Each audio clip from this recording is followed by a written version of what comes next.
Hello আসসালামু আলাইকুম সবাইকে। আজকে চলে আসলাম দ্য ক্যাফেরিও বাফেট গুলশান ব্রাঞ্চে। প্রচন্ড এই গরমের মাঝে ইনডোর রিল্যাক্সেশন প্লেসের মধ্যে ক্যাফেরিও বেস্ট।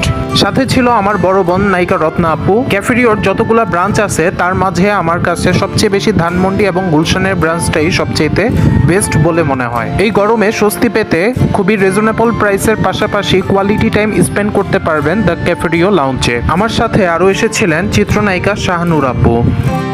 আনকমন ফুডের পাশাপাশি ফুড কোয়ালিটি এবং কোয়ান্টিটি এবং ডেকোরেশন ক্যাফেরিওর অসাধারণ। প্রায় 130টা আইটেমের ঠাসা দ্য ক্যাফেরিও বুফেট। যে খাবারগুলো বা আইটেমগুলো সচরাচর অন্যান্য বাফেট রেস্টুরেন্টে পাওয়া যায় না, সেগুলো আপনি ক্যাফেরিওতে খুব ইজিলি পেয়ে যাবেন। আমার খুব ইচ্ছা ছিল অক্টোপাস খাওয়ার। অক্টোপাস যেহেতু হারাম কোনো খাবার না, এটা মোটামুটি মাকরু, তাই এই ইচ্ছাটা পূরণ করে নিলাম ক্যাফেরিওতে গিয়ে। এছাড়াও বিভিন্ন আইটেমের স্ন্যাক্স সহ পিৎজা সহ এমনকি ফুচকাও আপনি ক্যাফেরিও